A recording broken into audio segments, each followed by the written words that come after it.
Il acheta une esclave uniquement pour être la nourrice de sa fille orpheline de mère. Mais lorsqu'il découvrit ce qu'elle faisait toutes les nuits en secret, sa vie changea complètement.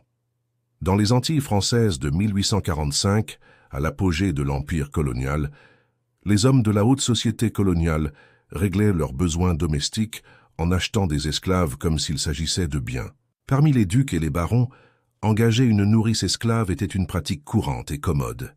Le baron Rémy de Montaigne-Verneuil était désespéré de trouver quelqu'un pour s'occuper de sa fille de 2 ans après avoir perdu son épouse lors de l'accouchement de son second enfant. Il acheta Isabelle, une jeune esclave de 24 ans, espérant seulement qu'elle garderait la petite fille nourrie et propre. Isabelle gardait des secrets qui allaient au-delà de ses devoirs. Ce qui commença comme une relation strictement professionnelle se transforma en quelque chose qu'aucun des deux n'attendait. Lorsque Rémy découvrit que toutes les nuits, Isabelle enseignait à sa fille quelque chose d'interdit par la loi, quelque chose qui pourrait coûter la liberté aux deux, mais qui révéla une âme si extraordinaire qu'elle fit au baron remettre en question tout ce en quoi il croyait.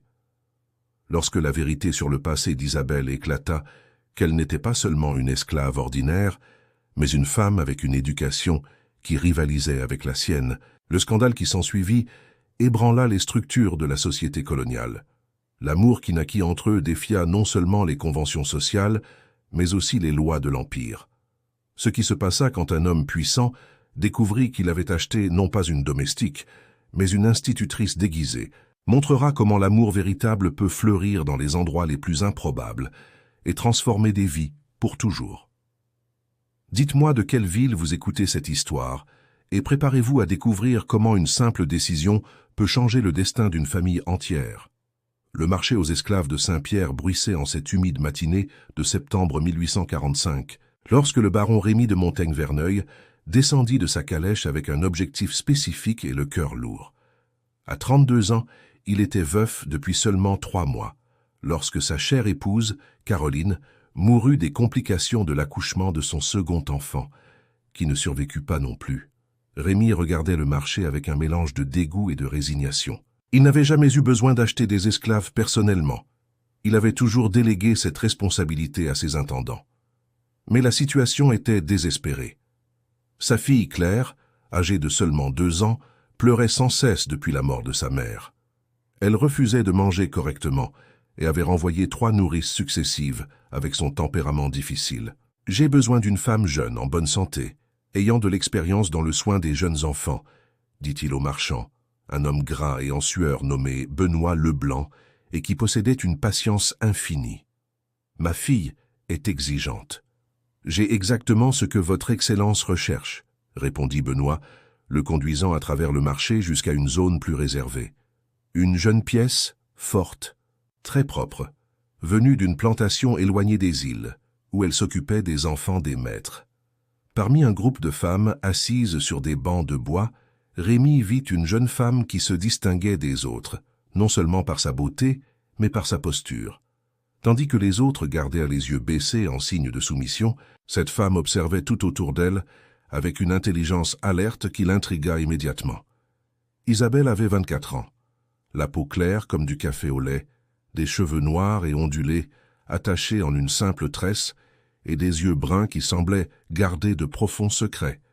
Elle portait une robe en coton bleu délavé mais propre, et ses mains, Rémy le remarqua, étaient délicates et soignées. Non pas les mains calleuses de quelqu'un qui travaille au champ. « C'est Isabelle, » dit Benoît. 24 ans, en bonne santé, sans vice, excellente avec les enfants, très obéissante. Rémy s'approcha et Isabelle leva les yeux pour rencontrer les siens. Un instant, il eut l'impression qu'elle pouvait lire son âme. Il y avait une profondeur dans ce regard qui le déconcerta. « Avez-vous de l'expérience avec les jeunes enfants ?» lui demanda-t-il directement. « Oui, monsieur, » répondit Isabelle d'une voix douce mais ferme. « Je me suis occupé de nombreux enfants au fil des ans. Des enfants difficiles, qui pleurent beaucoup, ne veulent pas manger. Des enfants qui ont perdu leur mère, » demanda-t-elle doucement. Et Rémy sentit un frisson en réalisant qu'elle avait exactement compris sa situation. « Comment avez-vous su ?» À la façon dont monsieur parle de la petite et à la tristesse dans ses yeux. L'observation était si perspicace que Rémy resta un instant sans voix. Les esclaves ne faisaient normalement pas d'observation personnelle sur leurs acheteurs. « Combien ?» demanda-t-il à Benoît. prenant rapidement sa décision. 800 000 francs. C'est une pièce de qualité supérieure. C'était un prix élevé, mais Rémi était désespéré. Il paya sans négocier et 1 heure plus tard, il emmenait Isabelle dans son hôtel particulier, dans un quartier élégant de Saint-Pierre. Pendant le trajet en calèche, Rémi expliqua la situation. « Ma fille Claire a 2 ans. Elle a perdu sa mère il y a 3 mois. Et depuis, elle est difficile à gérer. Elle pleure beaucoup, ne mange pas bien, ne dort pas la nuit. 3 nourrices ont déjà abandonné. Monsieur a dit qu'elle a perdu sa mère et son père. Comment gère-t-il la perte ?» La question le surprit à nouveau. Elle était trop audacieuse pour une esclave nouvellement achetée. Le père est en deuil, il fait de son mieux. Les enfants sentent lorsque les adultes autour d'eux sont tristes. Peut-être que Claire réagit non seulement à l'absence de sa mère, mais aussi à la souffrance de son père. Rémi regarda Isabelle avec une surprise croissante. En quelques phrases, elle avait démontré une compréhension de la psychologie infantile qui rivalisait avec celle des médecins qu'il avait consultés. « Où avez-vous appris cela ?»« La vie enseigne beaucoup de choses, monsieur. » Quand ils arrivèrent à l'hôtel particulier, une imposante bâtisse de 3 étages avec des jardins élaborés et une équipe de 20 domestiques, Isabelle observa tout avec des yeux attentifs, mais sans montrer d'intimidation. C'était comme si elle cataloguait des informations au lieu de s'émerveiller de la richesse. « Madame Espérance vous montrera les appartements destinés à la nouvelle nourrice, » dit Rémi à la gouvernante, une femme sévère d'une 50aine d'années. « Et ensuite, amenez Claire pour qu'elle la rencontre. » La chambre destinée à Isabelle se trouvait au 2e étage près de celle de Claire. Elle était simple mais confortable, avec un lit individuel, un coffre pour les vêtements, une petite table et une chaise près de la fenêtre donnant sur les jardins. « Les repas sont servis à la cuisine avec les autres domestiques, » expliqua Madame Espérance froidement. « Vous êtes responsable de tous les besoins de la petite Claire. Alimentation, bain, sommeil, divertissement. Tout problème doit m'être signalé directement. »« Je comprends, » répondit Isabelle. « Puis-je rencontrer Claire maintenant ?» Quand la petite fut amenée, Rémi observa discrètement depuis le couloir. Claire était une enfant petite et trop maigre, avec des cheveux blonds bouclés et des yeux bleus qui semblaient perpétuellement tristes. En voyant Isabelle, elle se cacha derrière les jupes de Madame Espérance. « Bonjour Claire, » dit Isabelle, s'agenouillant pour être à la hauteur de la petite fille. « Je m'appelle Isabelle. Je suis venue pour être ton amie. » Claire ne répondit pas, la regardant seulement avec méfiance. « Tu as de très beaux yeux, » continua Isabelle, « de la couleur du ciel par temps clair. Je parie que ta maman disait cela aussi. » En entendant le mot « maman », Claire commença à pleurer. Rémi était sur le point d'intervenir quand Isabelle fit quelque chose d'inattendu. Elle commença à chanter une douce mélodie dans une langue qu'il ne reconnut pas. À sa surprise, Claire arrêta progressivement de pleurer, fascinée par la voix mélodieuse d'Isabelle. Quand la chanson fut terminée, la petite fille s'était rapprochée de quelques pas. « Quelle était cette musique ?» demanda Rémi. « Une berceuse africaine que j'ai apprise de ma mère. Elle parle des étoiles qui veillent sur les enfants quand ils dorment. »« Vous parlez d'autres langues ?»« Quelques mots dans plusieurs langues, » répondit-elle vaguement. Dans les jours qui suivirent, Rémi observa une transformation progressive chez Claire. La petite fille qui pleurait constamment se mit à sourire occasionnellement. Elle commença à mieux manger, à dormir plus paisiblement et, plus important encore, elle commença à chercher Isabelle à son réveil. « Comment avez-vous réussi cela si rapidement ?» demanda Rémi un matin, trouvant Isabelle et Claire jouant tranquillement dans le jardin. « Patience et attention, » répondit Isabelle, aidant Claire à faire une couronne de fleurs. Claire est une petite fille très intelligente. Elle avait juste besoin de quelqu'un qui prenne le temps de la comprendre. Et vous comprenez les enfants, naturellement? Je comprends les gens. Les enfants ne sont que de petites personnes avec de grands besoins. La réponse philosophique surprit une fois de plus Rémi. Il commença à prêter plus d'attention à Isabelle, remarquant des détails qui lui avaient échappé lors de leur première rencontre. Elle parlait français sans accent régional spécifique, comme si elle l'avait appris de diverses sources. Ses mains étaient délicates et ne présentaient pas les callosités du travail pénible. Elle avait une posture droite et des mouvements gracieux qui suggéraient une éducation raffinée. Ce fut par une nuit d'octobre que Rémi découvrit le premier secret d'Isabelle. Il travaillait tard dans son bureau lorsqu'il entendit des voix douces venant de la chambre de Claire. Curieux, il s'approcha silencieusement de la porte entr'ouverte et vit une scène qui le laissa sous le choc. Isabelle était assise sur le lit avec Claire sur ses genoux, mais elle ne chantait pas simplement ou ne racontait pas d'histoire, elle apprenait à la petite fille à lire.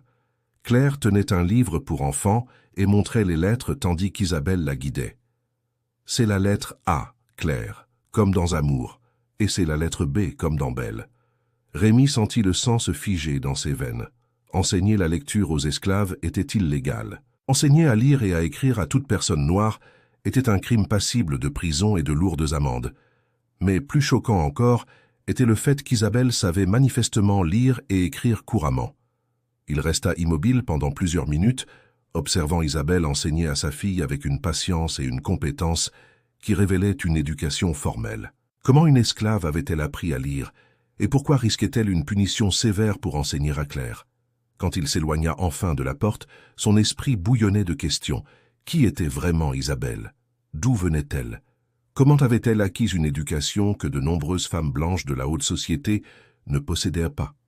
Le lendemain, il la convoqua pour une conversation dans sa bibliothèque. « Isabelle, j'ai quelques questions à vous poser », dit-il en lui désignant une chaise devant son bureau. « Oui, monsieur. Où êtes-vous née? »« Dans une plantation des îles, monsieur. »« Quelle plantation? »« La plantation des Cristaux, propriété de la famille Saint-Ange. »« Et comment avez-vous appris à lire ?» La question resta suspendue dans l'air comme une lame. Isabelle pâlit légèrement, mais garda son sang-froid. « Je ne sais pas de quoi monsieur parle. Je vous ai vu enseigner à Claire hier soir. Ne me mentez pas. » Isabelle baissa les yeux pour la première fois depuis qu'il l'avait rencontrée. « Je demande pardon, monsieur. Je sais que je n'aurais pas dû. Je ne me soucie pas de ce que vous auriez dû ou non faire. Je veux savoir comment une esclave a appris à lire si bien qu'elle peut enseigner à un enfant. » Isabelle resta silencieuse un long moment, débattant clairement en interne de la part de vérité qu'elle pouvait révéler. « L'ancienne maîtresse m'a enseigné, dit-elle finalement. Elle disait que ce serait utile pour mieux s'occuper de ses enfants. Quelle famille noble enseignerait à lire à une esclave, sachant que c'est illégal? Une famille qui valorisait l'éducation au-dessus des lois injustes. La réponse révéla non seulement une éducation, mais une conscience politique que Rémi n'aurait jamais espéré trouver chez une esclave. « Isabelle, je vais vous poser une question directe et je veux une réponse honnête. Êtes-vous vraiment une esclave ?» Ses yeux s'écarquillèrent. « Que voulez-vous dire ?»« Je veux dire qu'en 3 semaines à vous observer, j'ai remarqué des choses qui ne correspondent pas à votre prétendue condition, votre façon de parler, vos connaissances, votre éducation. Alors, je demande à nouveau, êtes-vous née esclave ?» Isabelle le regarda dans les yeux un long moment et il vit des larmes se former. « Non, » murmura-t-elle, « je ne suis pas née esclave. » Le monde de Rémi sembla s'arrêter. « Alors, qu'êtes-vous » ? « J'étais une femme libre, fille d'un commerçant français, et d'une femme noire libre dans une ville historique de la colonie. J'ai été enlevée il y a 2 ans et vendue illégalement comme esclave. » La confession frappa Rémi comme un éclair. Il avait acheté une femme libre qui était détenue illégalement comme esclave. Pourquoi ne l'avez-vous pas dit avant? Pourquoi n'avez-vous pas demandé de l'aide? À qui? Qui croirait la parole d'une femme noire contre des marchands blancs établis? Et comment prouver ma liberté sans documents? Où sont vos documents? Ils ont été détruits par les hommes qui m'ont enlevé. Ils disaient que j'avais plus de valeur en tant qu'esclave qu'en tant que femme libre. Rémi se leva et marcha jusqu'à la fenêtre, essayant de digérer l'ampleur de ce qu'il venait de découvrir. « Isabelle, comprenez-vous que je vous ai acheté en croyant acquérir une esclave légitime? Je comprends et je ne vous en blâme pas. Monsieur a été trompé autant que moi. Et maintenant, que faisons-nous de cette information? Cela dépend de monsieur, dit-elle avec dignité. Vous pouvez me rendre au marchand, vous pouvez continuer à me traiter comme une esclave ou vous pouvez m'aider à recouvrer ma liberté. » Rémi se retourna pour lui faire face. « Si je vous aide, je perdrai l'argent que j'ai payé pour vous. Et Claire perdrait la meilleure personne qui se soit jamais occupée d'elle. C'est vrai, et vous? Que gagneriez-vous avec la liberté? Où iriez-vous? Avez-vous de la famille? Mes parents sont morts lors de l'enlèvement. Je n'ai plus personne. » Fit-elle une pause. « Mais la liberté ne se mesure pas en gains matériels. C'est un droit fondamental. » La dignité avec laquelle elle parlait de liberté, même en sachant qu'il serait difficile de survivre seul, toucha profondément Rémi. « J'ai besoin de temps pour y réfléchir. » Bien sûr, monsieur. En attendant, continuez à vous occuper de Claire et continuez à lui apprendre à lire discrètement. Isabelle le regarda surprise. Monsieur n'a pas d'objection? J'ai des objections aux lois qui empêchent les gens d'apprendre. Ma fille sera plus forte avec plus de connaissances. Cette nuit-là, Rémi ne put dormir.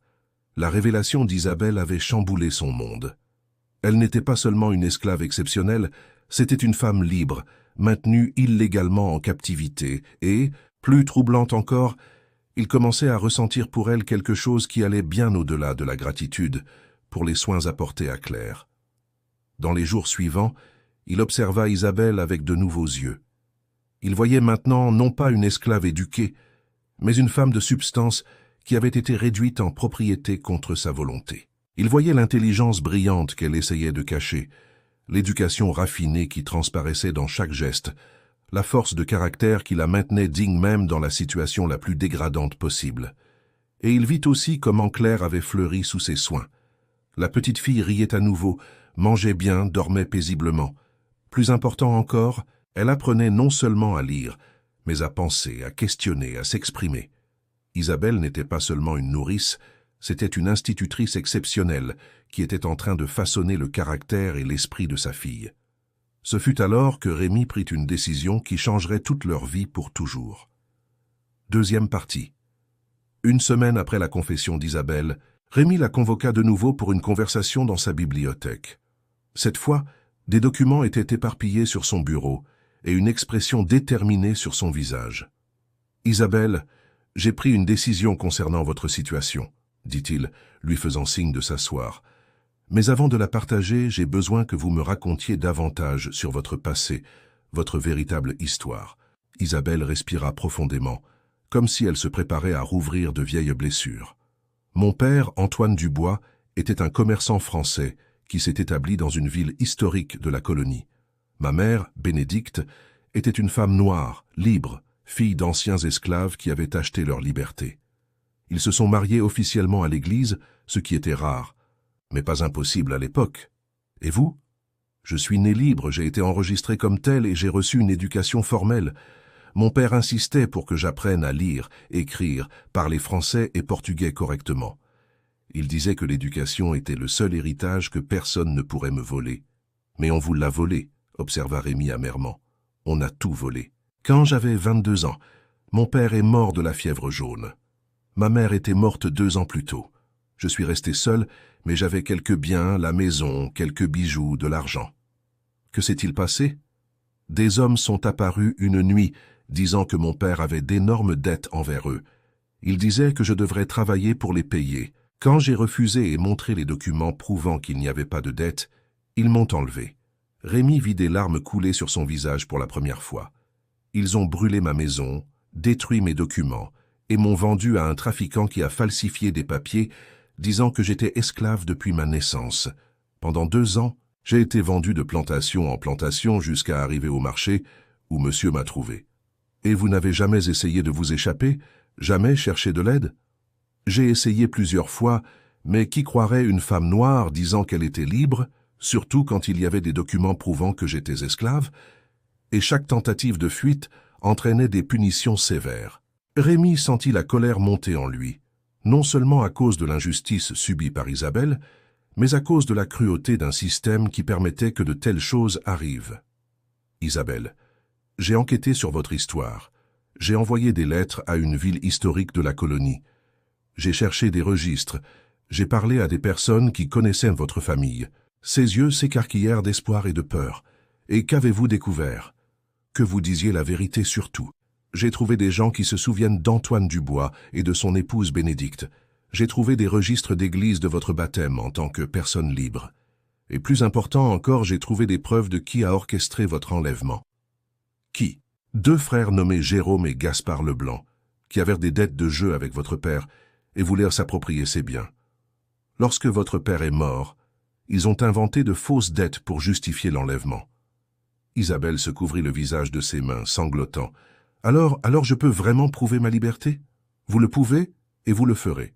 Rémi se leva et alla vers elle, posant une main douce sur son épaule. J'ai déjà initié les procédures légales nécessaires. Dans quelques semaines, vous aurez des documents officiels restaurant votre statut de femme libre. Je ne sais pas quoi dire. Comment vous remercier?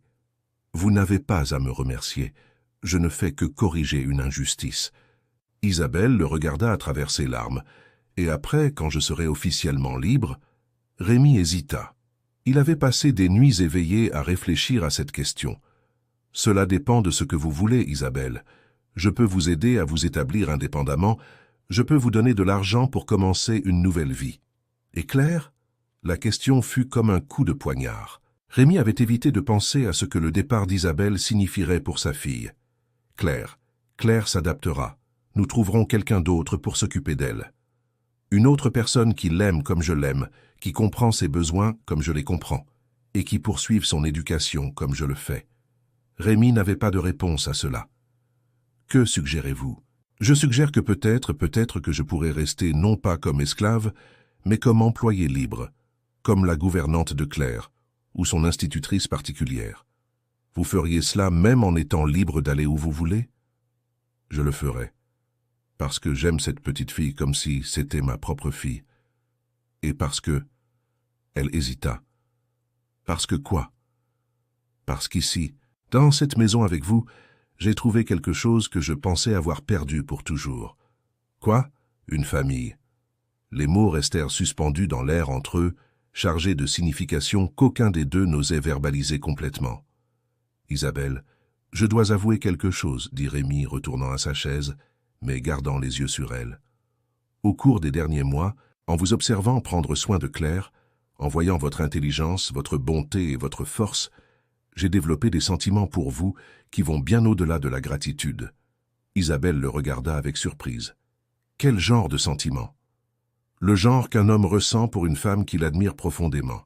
Le genre qui le pousse à vouloir la protéger, à être près d'elle, à construire une vie à ses côtés. Rémi, c'était la première fois qu'elle utilisait son nom sans titre formel. Je sais que c'est compliqué. Je sais que nos différences sociales, notre histoire, rendent tout plus difficile. Mais quand vous serez officiellement libre, quand nous serons égaux devant la loi. Nous ne serons jamais égaux devant la société, l'interrompit-elle doucement. Vous êtes un baron blanc. Je suis une femme noire, une ancienne esclave. Le monde n'accepterait jamais une union entre nous. Je ne me soucie pas de ce que le monde accepte. Vous devriez vous en soucier, surtout pour Claire. Elle a besoin de grandir dans une société qui l'accepte. Si vous m'épousez, cela pourrait affecter son avenir. Rémi resta silencieux, sachant qu'elle avait raison sur les complexités sociales. Et si nous trouvions un moyen d'y arriver? Et si je ne me souciais pas des conséquences sociales? Et si vous changiez d'avis après? Et si vous découvriez que ce que vous ressentez est de la gratitude, pas de l'amour? Et si un jour vous regrettiez d'avoir choisi une ancienne esclave au lieu d'une dame de la société? Cela n'arriverait pas.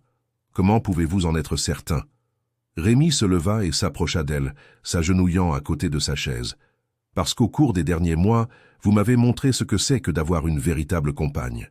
Quelqu'un qui prend soin de ma fille comme si c'était la sienne, qui me défie intellectuellement, qui a une force morale que j'admire.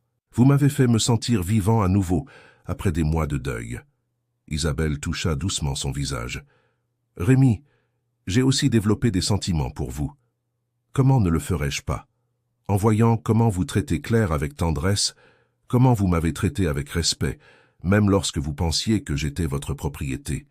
Mais l'amour entre nous serait trop compliqué. Toutes les choses qui en valent la peine sont compliquées.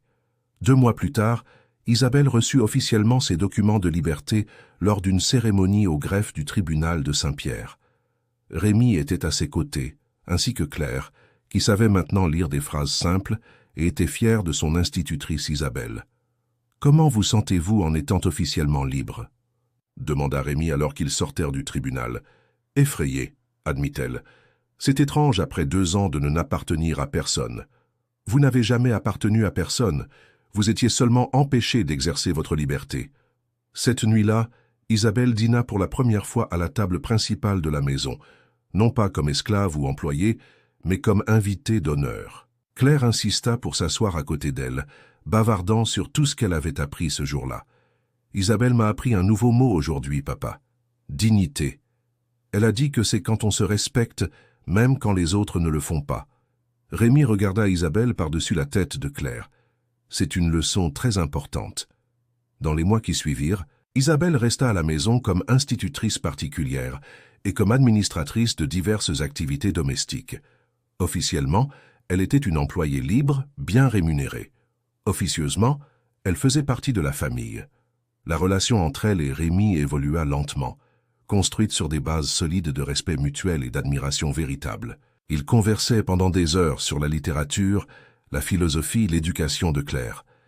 Ils se promenaient dans les jardins après que Claire se soit endormie, discutant de ses projets d'avenir. Ce fut lors d'une de ces promenades nocturnes que Rémi fit la proposition qui changerait leur vie pour toujours. « Isabelle, j'ai une proposition pour vous. » « Quel genre de proposition ? » « Je veux que vous m'épousiez. » Elle s'arrêta de marcher. « Rémi, je connais tous les arguments contre, les différences sociales, les réactions de la société, les complications pour Claire. Mais je sais aussi une chose, je vous aime. J'aime votre intelligence, votre force, votre bonté.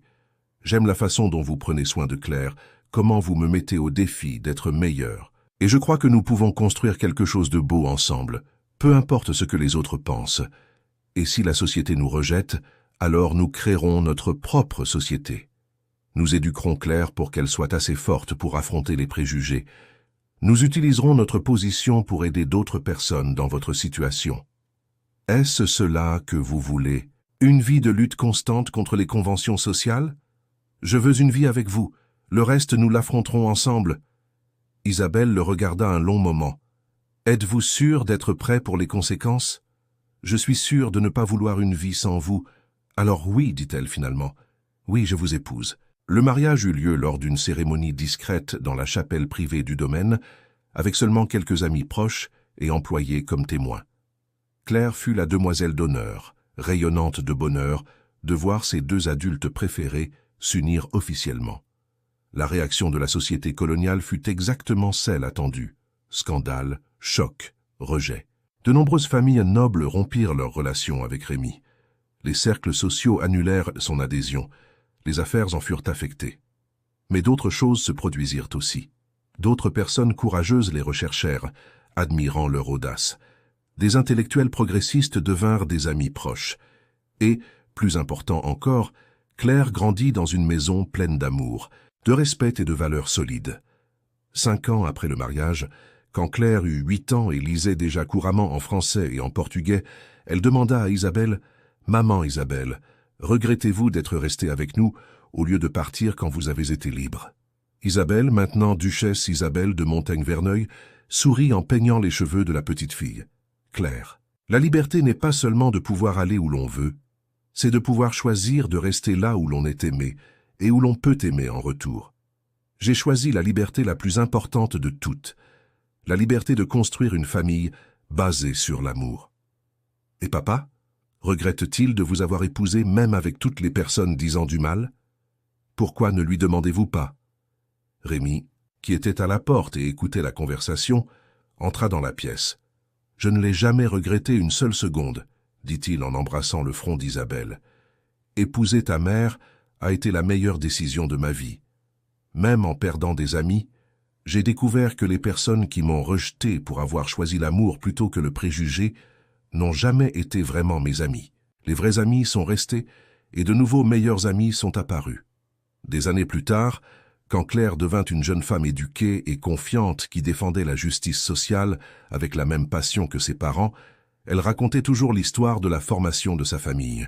« Mon père a acheté une esclave pour prendre soin de moi, mais il a découvert qu'il avait acheté un trésor. Ma mère a perdu sa liberté physique, mais a gagné une famille qu'il aimerait pour toujours. Et moi, j'ai gagné la mère la plus courageuse et intelligente qu'une fille puisse avoir. » L'histoire de Rémi et Isabelle devint une légende dans la colonie, inspirant d'autres personnes à remettre en question les préjugés et à lutter pour la justice. Ils établirent des écoles pour enfants noirs, aidèrent d'autres anciens esclaves à recouvrer leur liberté, et prouvèrent que l'amour véritable peut briser n'importe quelle barrière sociale. Cette histoire nous enseigne que la liberté a de nombreuses formes, physiques, intellectuelles, émotionnelles, que l'amour véritable voit au-delà de la couleur de la peau ou de la position sociale, que le courage de faire ce qui est juste vaut plus que l'approbation sociale, et que parfois les meilleures familles sont celles que nous choisissons de construire, non celles dans lesquelles nous naissons. Dites-moi d'où vous écoutez cette histoire, et quelle partie a le plus touché votre cœur. Qu'est-ce qui vous émeut le plus dans les romans?